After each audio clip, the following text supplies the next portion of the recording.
आशूरा यानी 10 मुहर्रम एक अजीम और बाबरकत दिन है। ये वो दिन है जिसमें अल्लाह ताला ने अपने अंबिया अलैहिमुस्सलाम पर खास रहमत नाजिल फरमाई, हजरत मूसा अलैहिस्सलाम को निजात दी और तारीख़ इस्लाम में सब्र, इस्तकामत और कुर्बानी के अजीम असबाक रकम हुए। बहुत से लोग पूछते हैं आशूरा के दिन कौन सी दुआएं पढ़नी चाहिए। याद रखें, आशूरा के लिए कोई मखसूस दुआ सही अहादीस से साबित नहीं, लेकिन ये दिन दुआ, तौबा, इस्तिग़फार और अल्लाह से मांगने के लिए निहायत बाबरकत दिन है।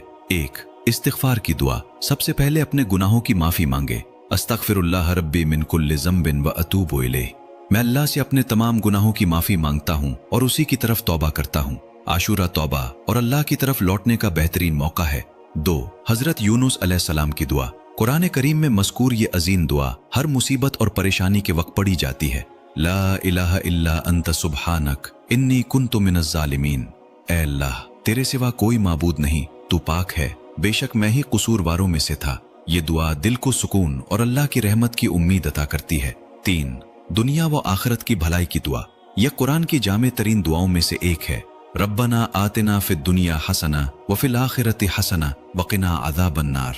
ऐ हमारे रब, हमें दुनिया में भी भलाई अता फरमा, आखिरत में भी भलाई अता फरमा और हमें आग के अजाब से बचा। 4. वालदैन के लिए दुआ। आशूरा के दिन अपने वालदैन को दुआओं में जरूर याद रखें। रब्बिरहमहुमा कमा रब्बयानी सगीरा। ऐ मेरे रब, मेरे वालदैन पर रहम फरमा जैसे उन्होंने बचपन में मुझे पाला था।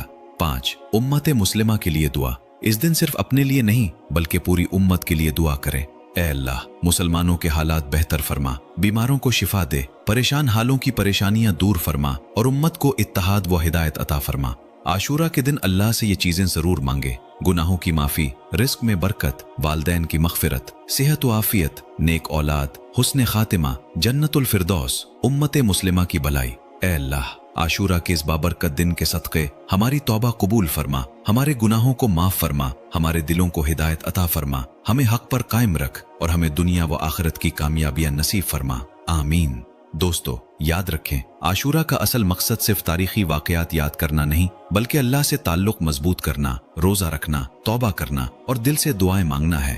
अल्लाह ताला हम सब की दुआएं कबूल फरमाए। आमीन।